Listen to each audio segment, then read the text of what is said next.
Tantos desafios nós temos em nossa vida, mas nós podemos ver que há uma vontade de Deus geral para todos nós. Por exemplo, 1 aos Tessalonicenses, capítulo 4. Vamos lá, e nós vamos ter que ser um pouco rápido por causa do nosso tempo.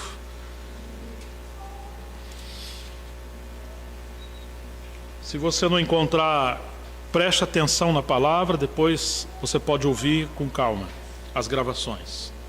Finalmente, irmãos, versículo 1: nós vos rogamos e exortamos no Senhor Jesus que, como de nós recebestes, quanto à maneira por que deveis viver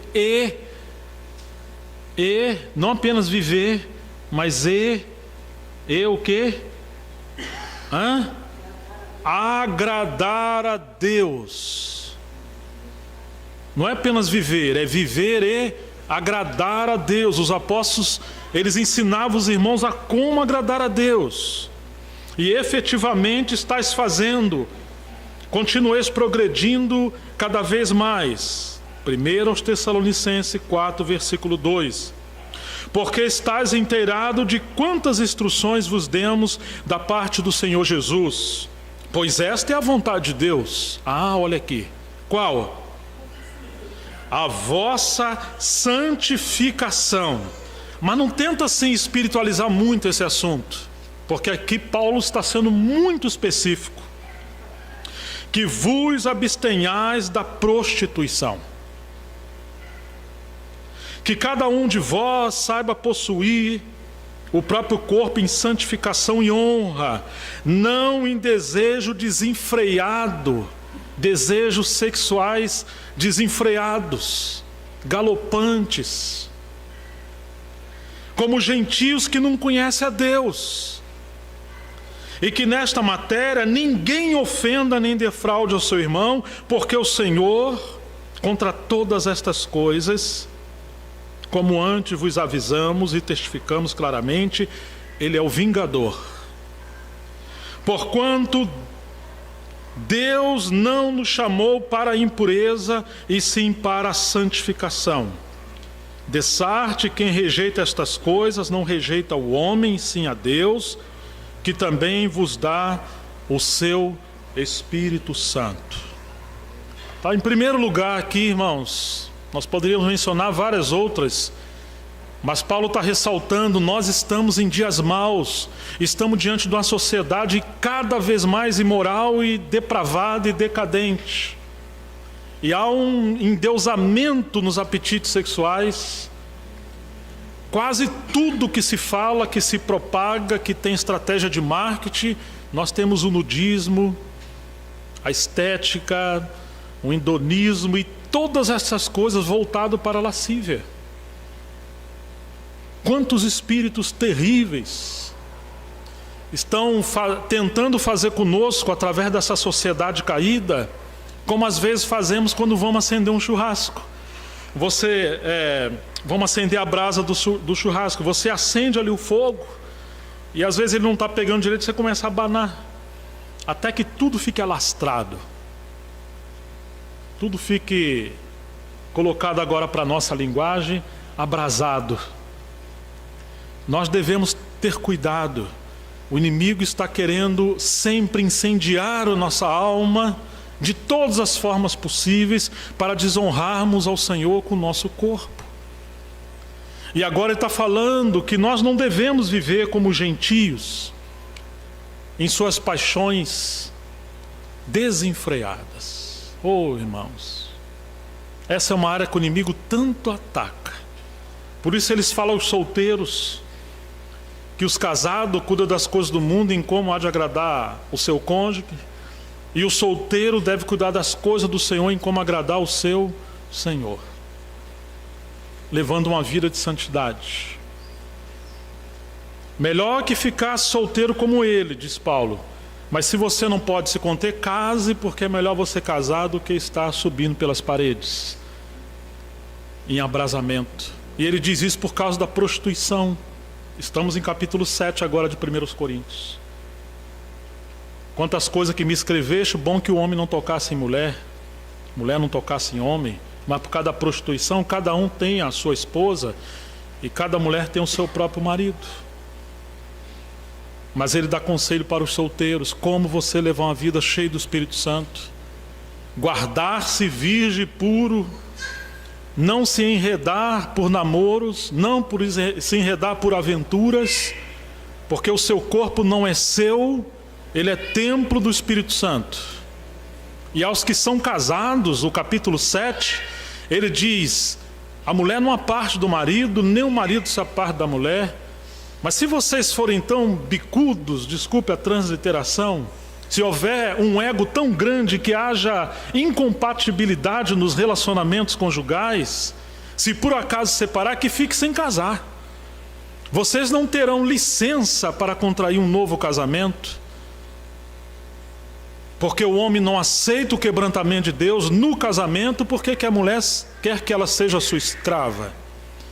Ou a mulher casa e quer viver como se fosse solteira, então é melhor você não casar. Quantos casam e querem viver uma vida livre para fazer o que quer? Não.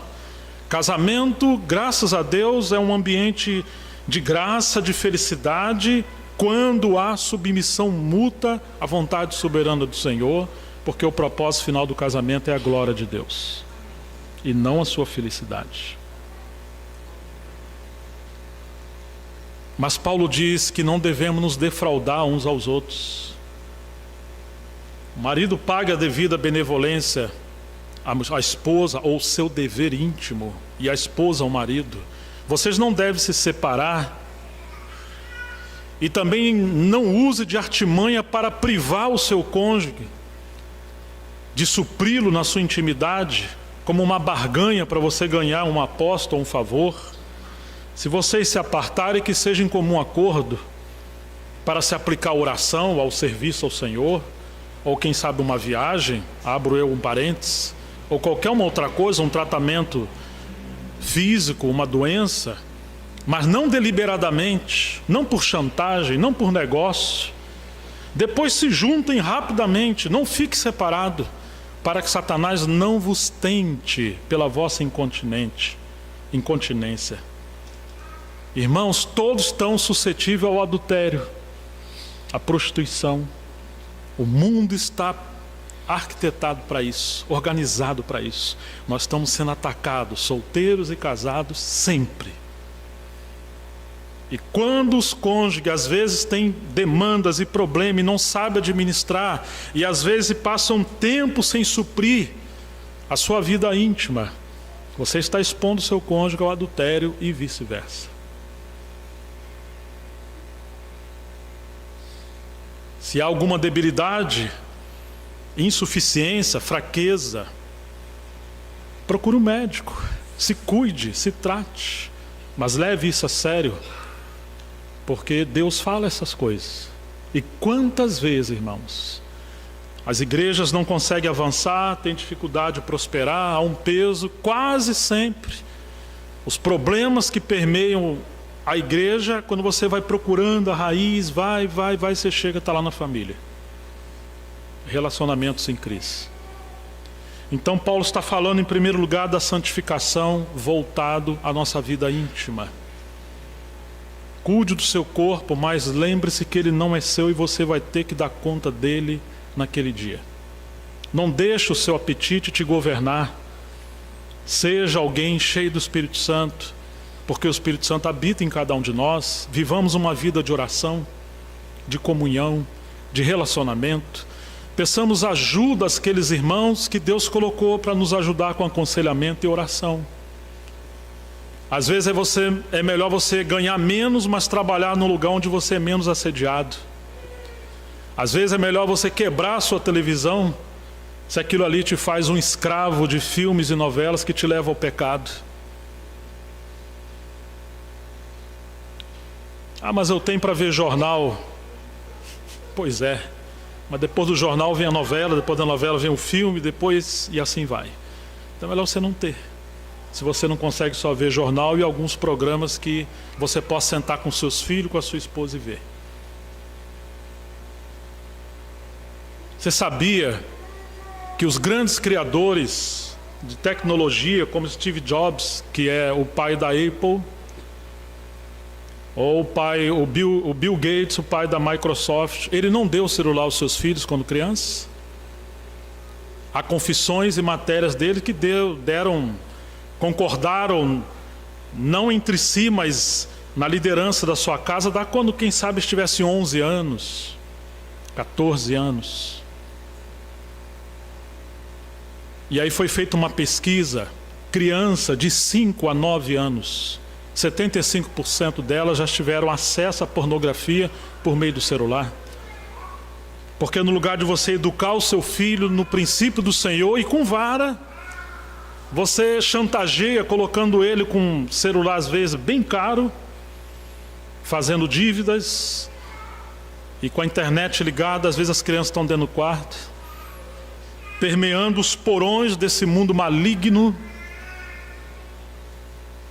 em devassidão, e eles estão sendo treinados pelo diabo desde pequeno para viver uma vida imoral. E nós somos o culpado disso.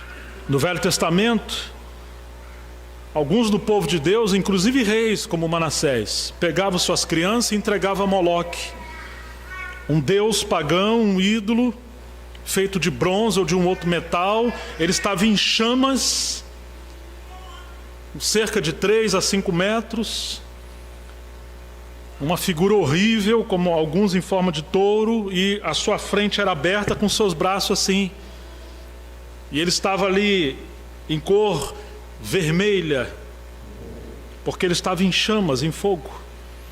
Os seus pais então entregavam seus filhos a Moloque como um sacrifício. Colocava a criança, ela berrando em dor, por causa que estava sendo queimada viva, ela ia escorregando até cair dentro do ventre desse Deus.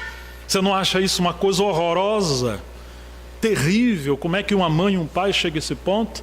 Você teria coragem de fazer isso? Teria? Mas quando você entrega o seu filho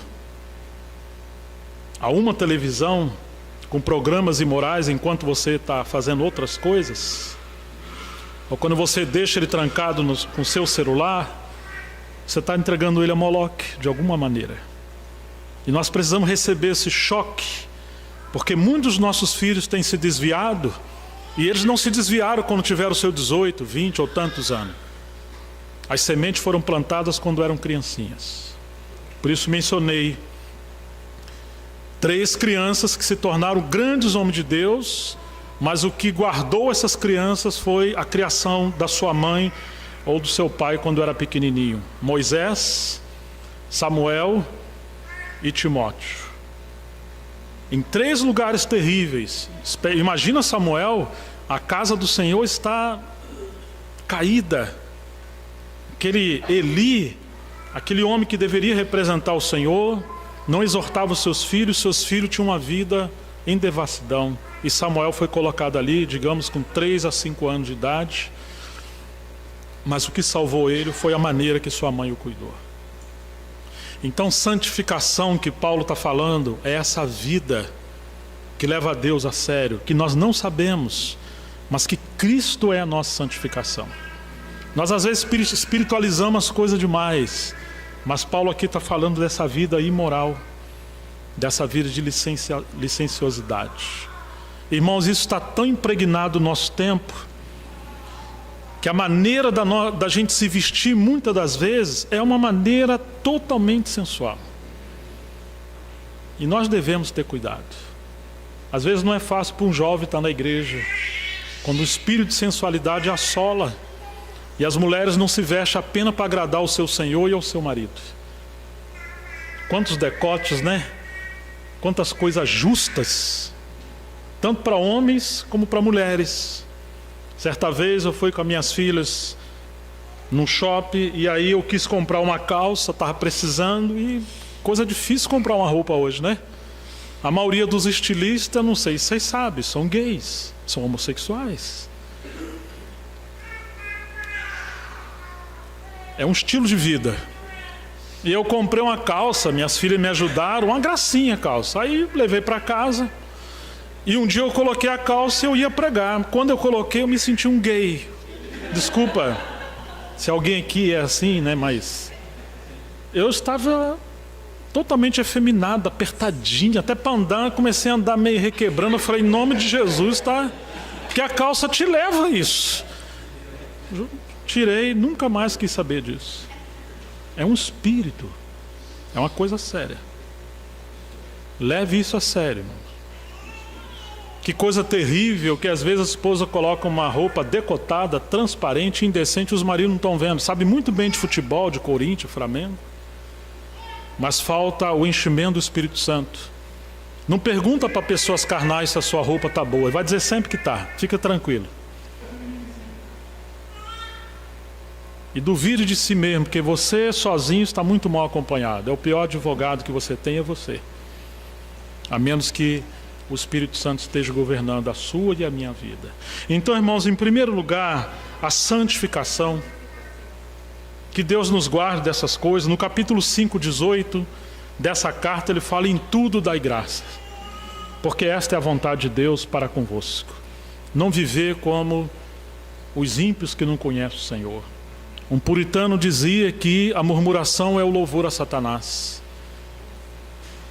Pode o vaso dizer ao olheiro: por que me fizeste assim? Ou nós vamos falar isso ao Criador?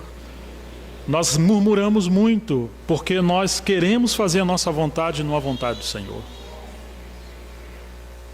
Madame Guyon, quando estava presa, foi alguém que Deus usou no tocante à vida interior, a comunhão com o Espírito Santo. Depois de Lutero, seu único crime foi amar a Deus.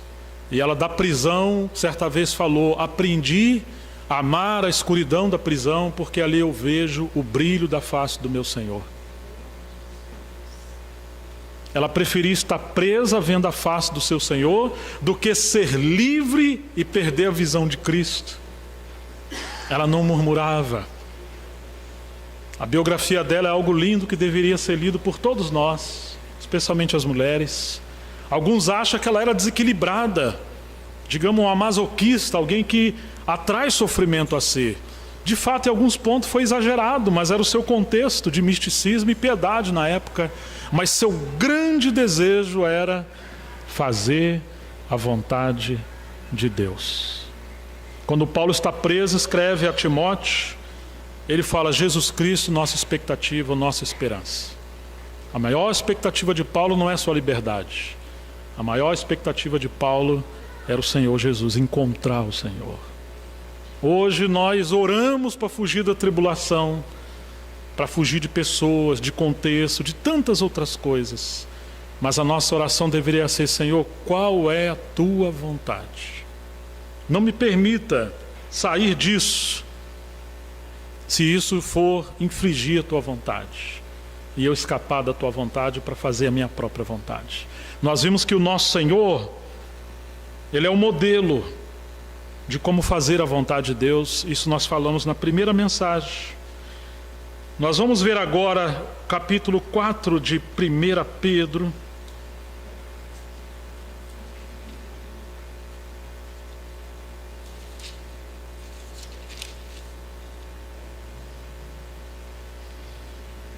Primeira Pedro, o capítulo 4.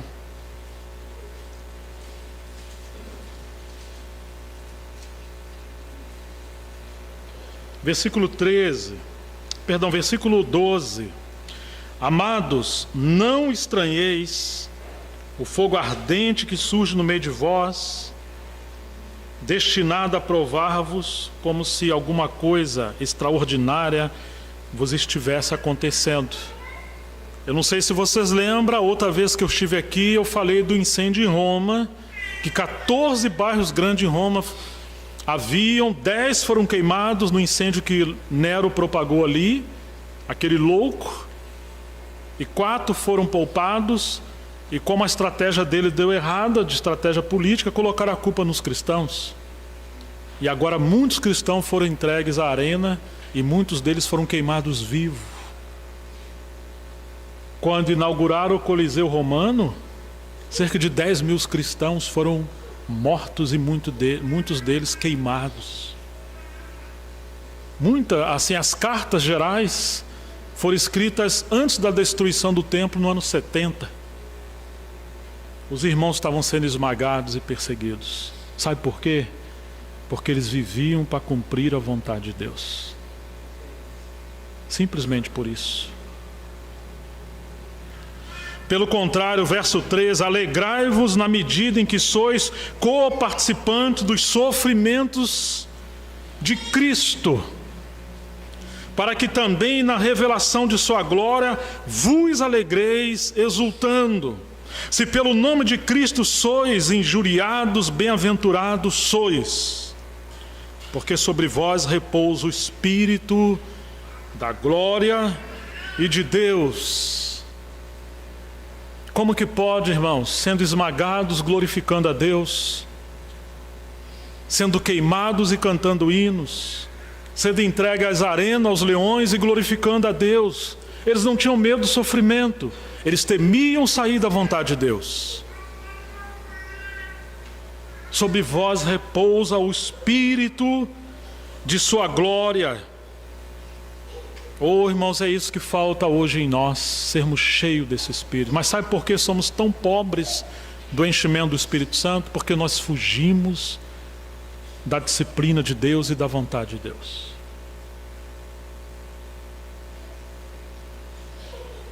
Não sofra, porém, nenhum de vós como assassino, ladrão, ou malfeitor, ou como quem se intromete em negócio de outrem, mas se sofrer como cristão, não se envergonhe disso, antes glorifica a Deus com esse nome. Porque a ocasião de começar o juízo pela casa de Deus é chegada. Ora, se primeiro vem por nós, qual será o fim daqueles que não obedecem ao Evangelho de Deus? E se é com dificuldade que o justo é salvo, onde vai comparecer o ímpio, sim, o pecador?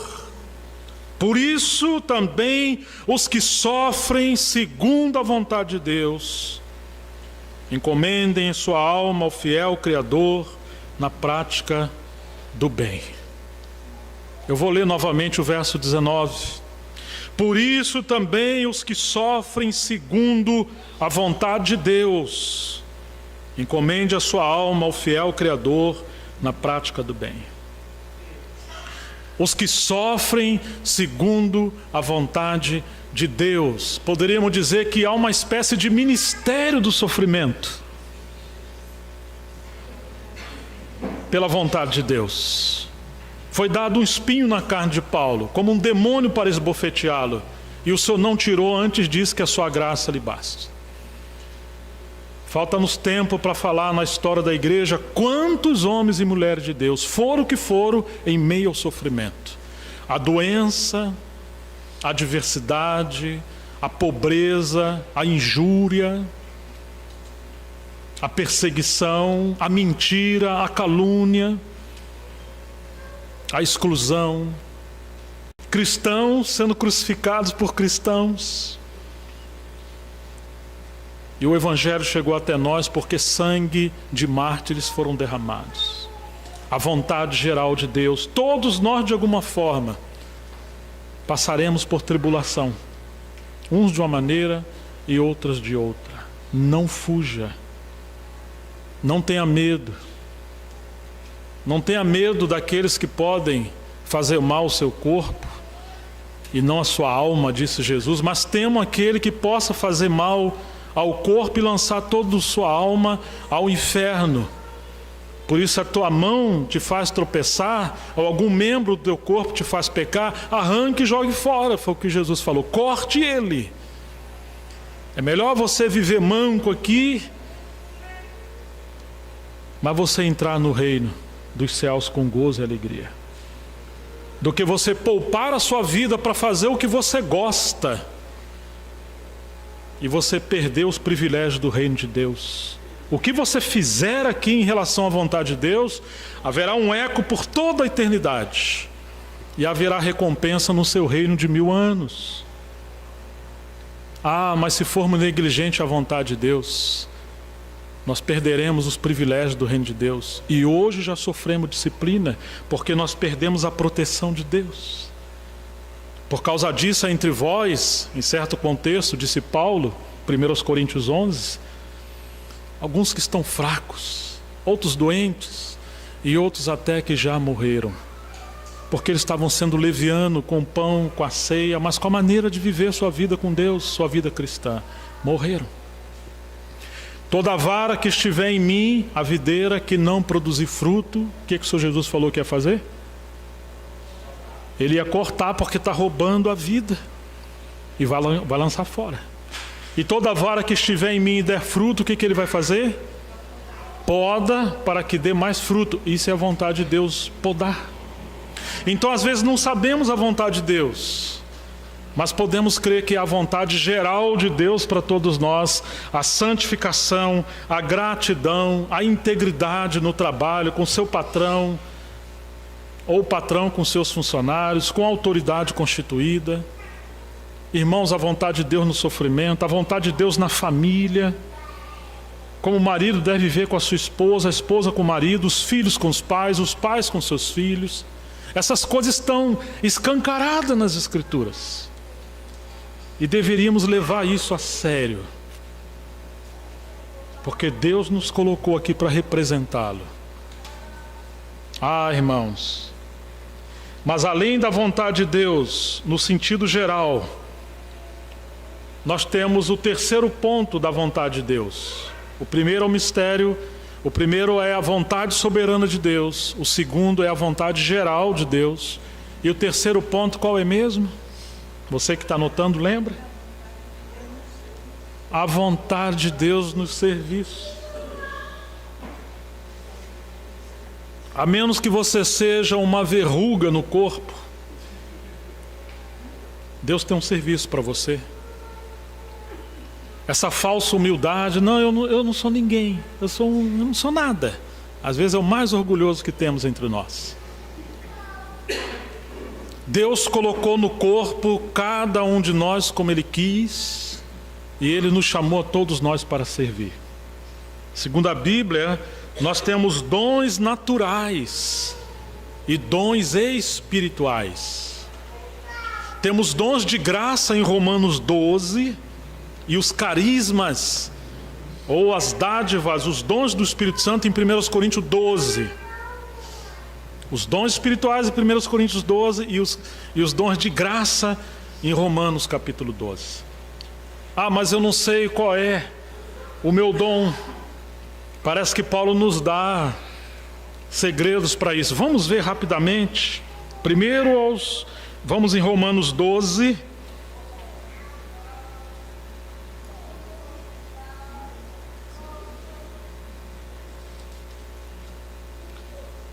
O versículo 3, Romanos 12, versículo 3, nos diz assim: porque pela graça que me foi dada, digo a cada um dentre vós. Pense um pouquinho antes. Paulo está dizendo, porque pela graça que me foi dada. Em outras palavras, Paulo fazia as coisas porque Deus lhe deu graça. Nós devemos seguir a graça para fazer as coisas. Romanos 12, versículo 3. Porque pela graça que me foi dada, digo a cada um dentre vós, que não pense de si mesmo além do que convém, porque a nossa tendência é pensar além do que convém.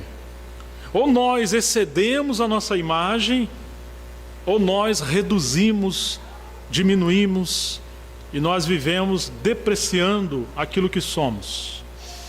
Ou nós sofremos de orgulho ou de falsa humildade, que também é orgulho. Bom é você não pensar de si mesmo, mas se você ficar pensando em você mesmo, não pense mais do que convém. Antes, pense com moderação, segundo a medida da fé que Deus repartiu a cada um. Você está vendo que tem uma medida? Porque assim como num só corpo temos muitos membros, mas nem todos os membros têm a mesma função, assim também nós, conquanto muitos, somos um só corpo em Cristo e membros uns dos outros. Tendo, porém, diferentes dons, segundo a... Olha aí, irmãos, o segredo. Você tem dom onde você tem graça. Por que muitos não encontram o seu dom? Porque eles estão querendo fazer coisas que eles acham melhor fazer, mas não estão procurando fazer as coisas que eles têm graça, facilidade para fazer. Às vezes você tem graça para cuidar de idosos, mas você não quer. Você quer pregar.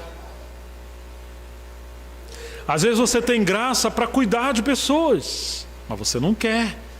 Talvez isso seja meio humilhante. Às vezes você tem graça para auxiliar pessoas, mas você não quer. Você quer ter o seu ministério onde as pessoas auxiliem você. Siga a graça e aí você encontrará o seu dom. Faça de tudo que você puder para servir como ao próprio Senhor. E quando você estiver fazendo as mínimas coisas que o Senhor te colocar na frente, você vai encontrar onde a graça flui mais. E onde ela começa a fluir mais, certamente aí estão os seus dons.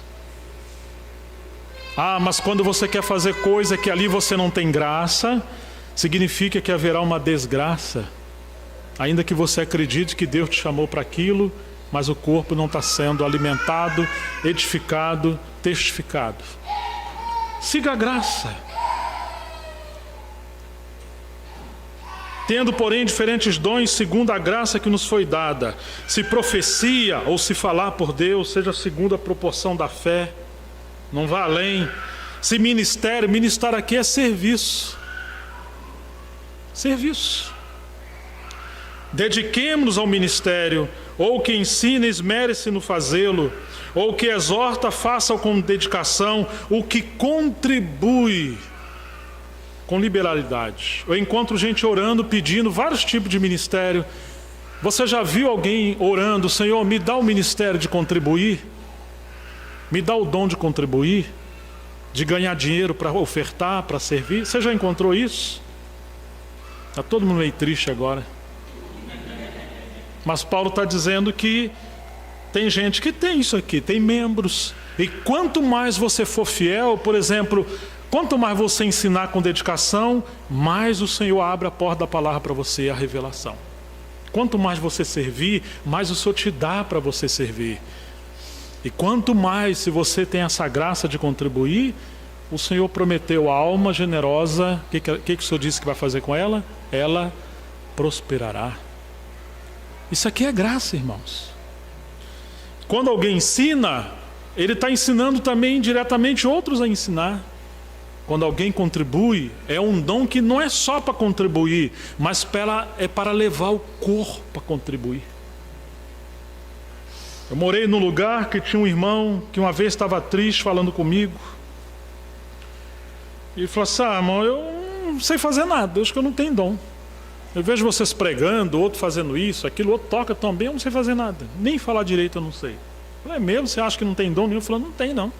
E estava triste. Eu falei: me diz uma coisa. Você às vezes vai lá naqueles bairros pobres lá, né? E depois você procura os irmãos, porque ele era pobre. E você vai vendo quem tem sapato que pode ofertar, coberta, casaco, e leva lá para aquelas crianças, né? E fala: eu faço isso. Quem pediu para você fazer?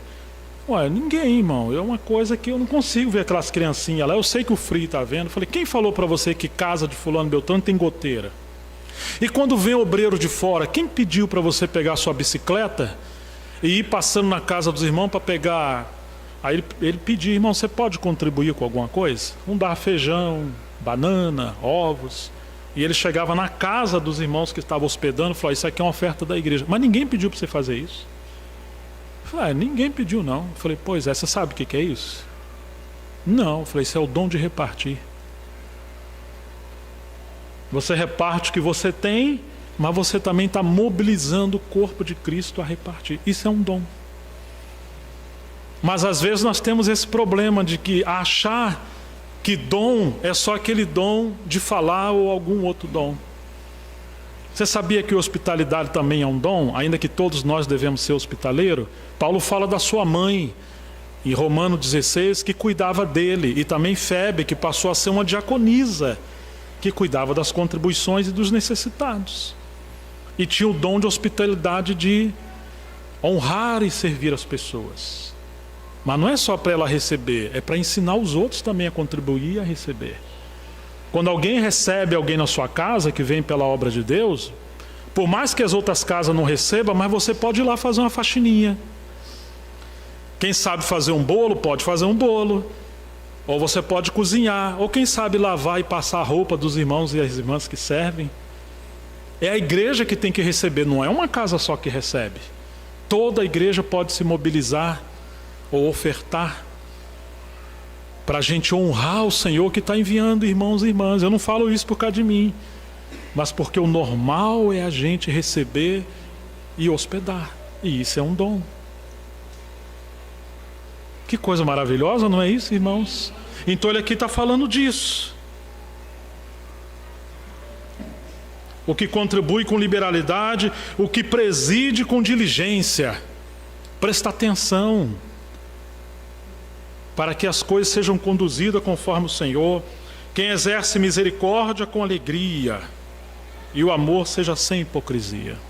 Agora, isso aqui poderíamos chamar de dons de graça. Claro que o Espírito Santo está aqui, claro que aqui também tem dom espiritual, mas aqui é muito mais você perceber aquelas coisas que o Senhor te dá condição de você fazer e que você deveria exercer o seu talento natural também para servir o Senhor. O capítulo 12 de 1 Coríntios, versículo 4, os dons espirituais. Ora, os dons são diversos, mas o Espírito é o mesmo. E também há diversidade nos serviços, mas o Senhor é o mesmo. E há diversidade nas realizações, mas o mesmo Deus é quem opera tudo em todos.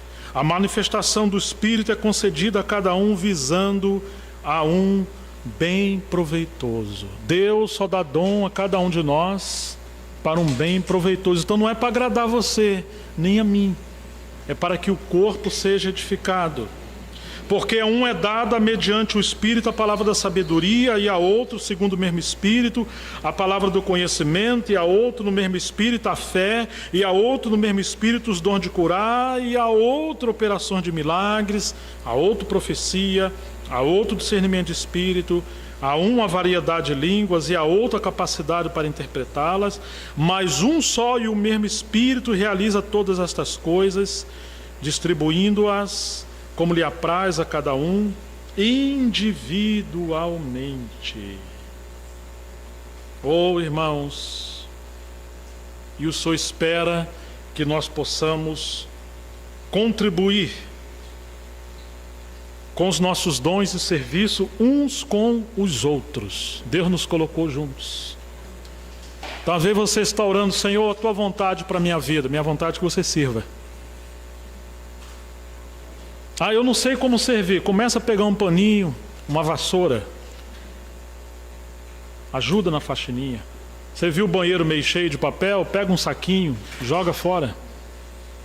Você viu que está faltando papel higiênico? Mas está faltando. Não faz isso não, foi você que viu. Vai lá, pega e põe lá. Uma vez estávamos com uma família e uma irmã falou: eu não sei como servir o Senhor. E nós falamos: olha, tem uma irmã na sua rua ou aqui para cima, está adoentada, e ela tem filhos pequenos. Você poderia ir lá, nem que seja uma vez na semana, fazer uma faxininha, cuidar das crianças, lavar uma roupa. Que a gente espiritualiza demais as coisas. E provavelmente nós vamos viver muito mais a vida da igreja fora do local de reunião. Na verdade é assim. A igreja se expressa muito mais fora daqui, quando nós cuidamos, servimos, oramos e apacentamos uns aos outros por amor ao Senhor. Amém? Então a vontade de Deus nos serviços. Lá em Atos 6, não precisa abrir, Pedro falou que não ia abandonar com os apóstolos a mesa, não ia abandonar o ministério da palavra e a oração para servir as mesas, mas escolheu 7 varões de boa reputação, cheios do Espírito Santo, de entendimento e fé, para aquele importante serviço. Eram os diáconos na igreja. Mas como é que Filipe passou a ser chamado depois? Você lembra? Qual é o ministério dele? Quem que lembra? Filipe. Ele era o evangelista, mas não foi separado para ser um diácono. E o que dizer de Estevão, que era um diácono? Mas agora ninguém podia resistir o espírito e a sabedoria com que ele falava. Era um homem cheio do poder de Deus, do conhecimento da palavra de Deus. Mas como ele começou? Ele começou sendo um diácono. Tem irmãos que quer ser mestre, quer ser líder, quer ser músico, quer ser isso, quer aquilo. Quem é fiel nas coisas pequenas, Deus poderá colocar nas coisas grandes. Não enterre os seus talentos. O que você está fazendo? Isso aqui, a reunião da igreja, não é como ir ao Silvio Santos. Você é um espectador, né? Vai ver um espetáculo, vai ver alguém pregar. Não, nós somos um corpo. E no corpo, quando um membro para de funcionar, ele gera dano para todo o corpo. Quando o membro não funciona, significa que ele está doente. Se você não serve, você está doente. Sabe quando que você lembra que tem dente aqui atrás ou abaixo? É quando ele está doendo. Toda pessoa que chama atenção para ele, os irmãos não me visitam, os irmãos, ele está doente. Vai lá você visitar, vai você cuidar. Nós deveríamos sempre ter encargo de oração. Sempre. Antes de vir para a reunião. E estando também na reunião, entendendo que isso aqui é uma responsabilidade de todos nós, irmãos, porque somos um corpo. Mas que pena que antes da reunião, uns estão conversando de política, outros de futebol. Tem, às vezes, pessoas que levam revista para vender cosmética e tudo, uma confusão. Ô, irmãos, faz isso depois, lá fora. Vai visitar sua irmã, seu irmão, vocês são livres para isso.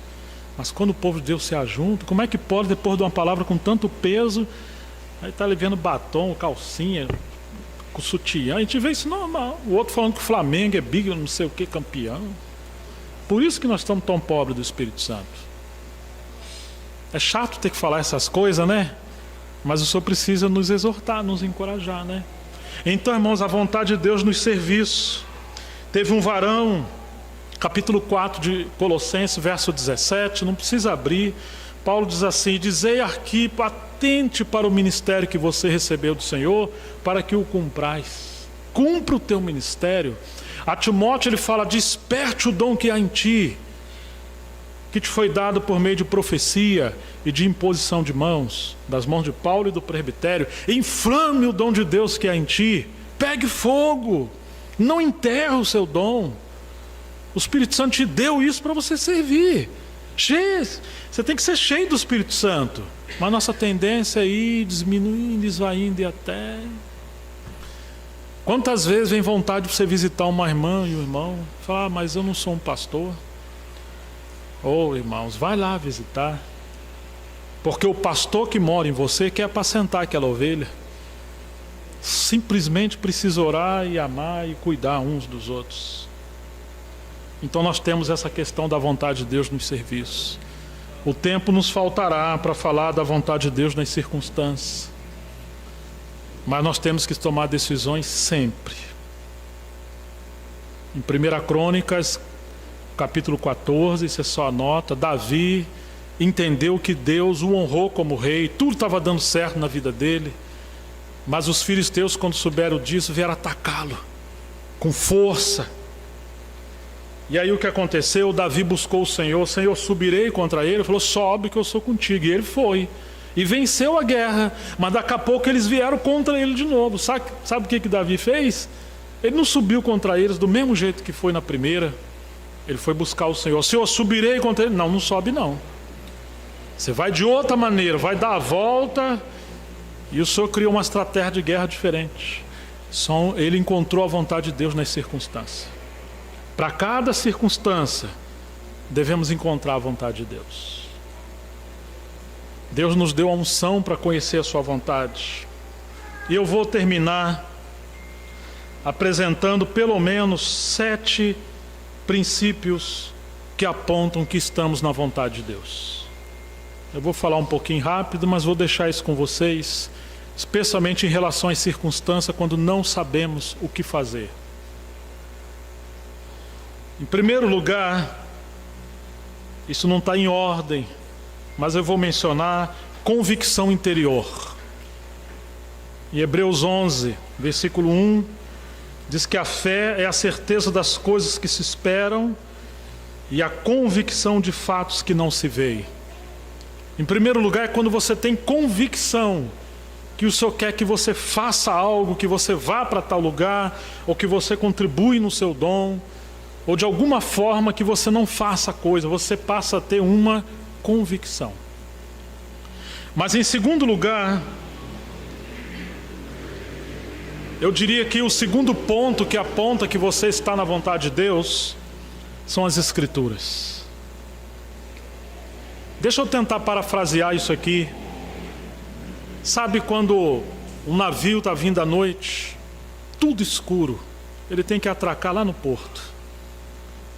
Meu Deus, ele tem tudo para bater nas rochas, tem tudo para bater no cais, mas ele tem que ver as lâmpadas de onde ele vai ter que estacionar, alinhada como se fosse uma só. Digamos que tenha 7 lâmpadas ali.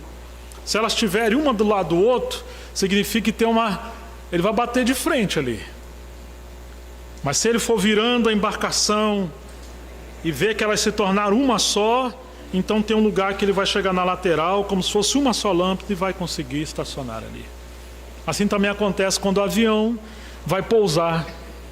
A pista de longe, claro que hoje tem a tecnologia, mas os bons pilotos antigos viam as lâmpadas uma na frente da outra, até como se fosse uma só. Digamos que nós temos 7 lâmpadas que apontam a vontade de Deus. Você não pode quebrar nenhuma. Você pode causar um acidente na sua vida. Em primeiro lugar, a convicção. Em segundo lugar, as Escrituras. Nunca a vontade de Deus vai entrar em contradição com as Escrituras. O Atmani diz que uma jovem pediu que ele orasse porque ela estava sendo afeiçoada por um rapaz que não era cristão. Ora por isso. E ele falou abertamente que isso seria contraditório às Escrituras. Mas depois ela orou e pediu para orar porque ela casou com ele. Ele falou: eu sinto muito, não tenho mais nada para falar e nem para fazer. Apenas pedir que Deus tenha misericórdia de você. Por quê? Porque a sua convicção foi contra as Escrituras. Então, muito cuidado com a sua convicção.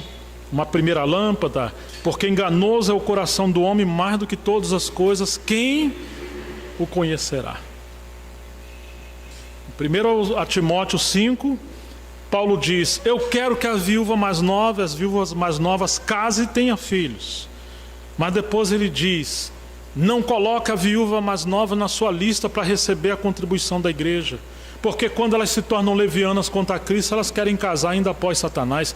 Ué, Paulo, você acabou de falar que quer que a viúva case e gere filho, e agora você está dizendo que quando elas querem casar, estão indo atrás de Satanás e traindo o seu primeiro marido, que é Cristo? Como que é isso, Paulo? Você já viu isso na Bíblia? Significa que ela está seguindo a intenção do seu coração, ou as suas necessidades, ao ponto de quebrar o princípio da vontade de Deus, e ela pode se unir a um homem, mesmo pagão, achando que é a vontade de Deus, porque ela deu mais vazão aos seus sentimentos, ao seu coração. Em terceiro lugar, eu poderia dizer que a terceira lâmpada é a paz interior e no corpo de Cristo. Isso está em Colossenses 3, versículo 15. Diz que a paz seja o árbitro do vosso coração, a qual foste chamado também a um só corpo. Sabe quando um jogador está vindo correndo, vai lá, faz um gol, daqui a pouco ele está comemorando, o juiz fala assim: não valeu não. Por quê? Aí um bandeirinha levantou lá a bandeira. O que significa? Está impedido. A paz, quando você está fora da vontade de Deus, é uma bandeirinha que Deus levanta e toca a sua consciência. Ei, você passou o limite. Não faça isso. Não faça. Ah, mas o outro fez. O outro pode, mas você não pode. O proprietário residente que habita em você não deixa. Não adianta você ter convicção e achar um texto bíblico. Às vezes você perdeu a paz. Tome muito cuidado com isso, irmãos. Em quarto lugar, Provérbios 11:14 diz que... Vamos ver esse versículo porque ele é muito importante. E eu queria que você guardasse ele. Nós já estamos chegando ao final. Provérbios capítulo 11.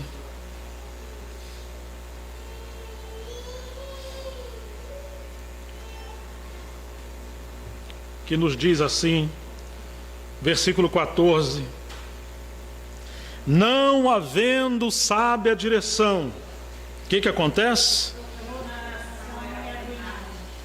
Toda nação arruinada, o povo cai, mas na multidão de conselheiros há segurança. Então eu diria que o próximo princípio, o quarto princípio, a quarta lâmpada, é conselhos maduros.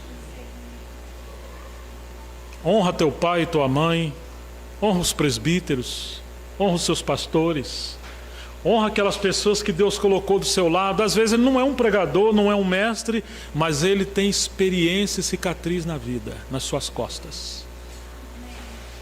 Se você não ouve conselho, cuidado que seu coração pode estar te enganando, mesmo você achando uma base na Bíblia. E em quinto lugar, isso aqui eu acho tão importante, é a confirmação do Espírito no corpo de Cristo. Se você congrega no lugar, você deveria acreditar que a igreja é a casa de Deus, onde o Espírito Santo habita, e quando você está na direção de Deus, sabe o que acontece? Você tem convicção interior, você tem o testemunho da Escritura, você tem a paz, você tem o conselho dos anciãos. Ah, irmãos, mas a igreja está se alegrando, a igreja testifica. Quantas das vezes as pessoas tomam decisão, irmão, eu vou me mudar, apareceu um trabalho bom, mas aquilo não tem um testemunho. Ou alguém vai se relacionar com uma pessoa, mas aquele negócio não entra. Uma vez um irmão ia comprar um caminhão, louro, juntou o dinheiro, estava feliz. Aí já ligou para a pessoa, o negócio estava praticamente fechado. Era no outro dia que ia entregar o caminhão para ele. Ele foi numa reunião, isso foi lá no Rio de Janeiro, reunião de oração. E quando eles estavam na reunião de oração, ele pediu que os irmãos orassem, que ele estava muito feliz que no outro dia ele ia pegar o caminhão. E era um valor muito alto, era um caminhão muito grande. Uma irmãzinha se levantou e falou: eu tenho algo para falar para você. O Senhor me deu uma visão. Eu vi você negociando um caminhão, depois você era preso porque aquele caminhão é roubado. Não faça isso, irmão. Mas faz assim, no lugar de você já ir com dinheiro, pode ser que essa visão seja minha, mas eu sei que foi o Senhor. Vai fazer prova. E o irmão levantou com outra pessoa mais expert e foi investigar e pegou os caminhos e foi descobrir que aquele caminhão fazia parte de uma quadrilha que era assim, especializada em adulterar chassi e tudo, e aquele caminhão era roubado.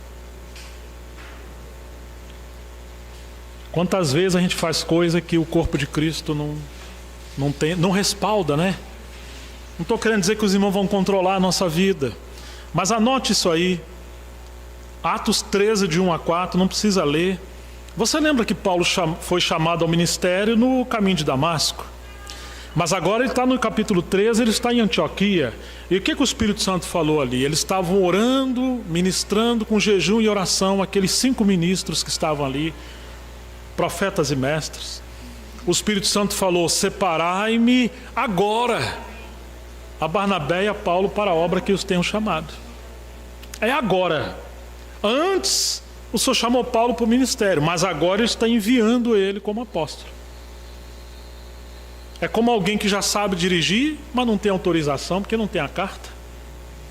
Ele precisava ser enviado pelo corpo, e eles impuseram as mãos sobre Paulo, e no verso 4 de Atos 13, diz assim: e descendo eles, ou sendo enviado pelo Espírito Santo, desceram até...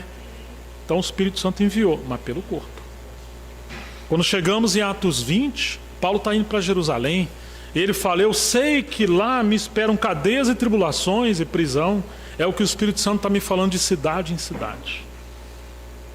Até que ele chega na casa de Filipe, o evangelista. Ele tem 4 donzelas que profetizavam, mas veio Ágapo, um profeta, tomou o cinto de Paulo e falou: assim farão a esse varão de quem é esse cinto. Ele vai ser preso. O que é isso, irmãos? O Espírito Santo está falando através do corpo de Cristo. Então não corra, peça oração, se sujeite, porque se o Senhor estiver contigo, o corpo de Cristo vai te abençoar. Essa paz, isso eu falo numa igreja que está seguindo a liderança do Espírito Santo. Se é uma igreja também cheia de ativismo carnais, isso não vai acontecer. Que Deus faça isso conosco na nossa assembleia. Em quinto lugar, as circunstâncias. Em sexto lugar, as circunstâncias. Deus fala por meio das circunstâncias. Às vezes a pessoa quer fazer uma coisa, mas está tudo dizendo que está dando errado. Está faltando a provisão. Não, Deus falou para mim que eu tenho que ir, mas como que você vai, rapaz? Que eu tenho que fazer isso, mas não tem condição de você fazer. Deus fala pelas circunstâncias. Considero muito isso. Não mude o seu trabalho muito fácil. Essa semana eu perguntei para um irmão, aquilo que você foi trabalhar que deu errado, você deixou o seu trabalho certo, né? Deixei. Você sabia o que você ia fazer lá? Não. Você entendia daquilo? Não. Eu falei, pois é. Como é que você vai se meter com uma coisa que você não sabe, né? As circunstâncias. Nós somos orelhudos, viu, irmãos? A gente é bom em se meter em confusão. Respeita as circunstâncias. Deus abre portas e quando Ele abre, as circunstâncias são favoráveis. Em sétimo lugar, a provisão de Deus, ou as 7 lâmpadas.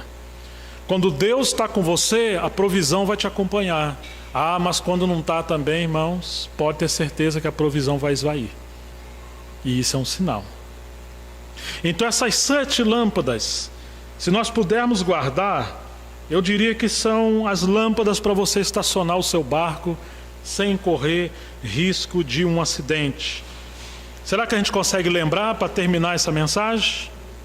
A primeira lâmpada é convicção interior. A segunda, as escrituras. A terceira, paz interior. A quarta, conselhos maduros. A quinta, no corpo. A sexta e a sétima. Sobre essa provisão, Davi falou assim: o Senhor é meu pastor, nada me faltará.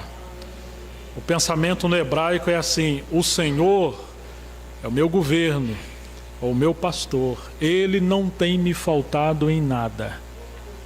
Não é que as coisas não vão te faltar, como a teologia da prosperidade diz, mas diz assim: o Senhor não te faltará em nada. Ele é o que você precisa. Ele vai te suprir, mesmo que as coisas te faltem, mas você vai ter a porção certa para você viver na vontade dele, porque às vezes a vontade dele é o sofrimento. E você vai ter graça e cheio do Espírito Santo para você passar ali. Zé João, um obreiro muito experimentado, que foi um pai para mim. Um dia Deus mandou-lhe um lugar. Ele falou: Senhor, eu não tenho dinheiro nem para pagar a passagem. O Senhor falou: eu sou o seu dinheiro. Em outras palavras, não se mova porque você tem dinheiro ou porque você não tem. Se mova porque você está na vontade de Deus, ou não se mova por você não estar na vontade de Deus. Se você tiver, Ele operará os milagres para você estar ali. Eu termino lendo Lucas 12.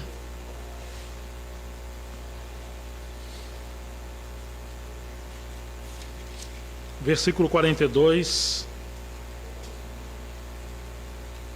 Disse o Senhor: quem é, pois, o mordomo fiel e prudente, a quem o Senhor confiará os seus conservos para dar-lhes o sustento a seu tempo?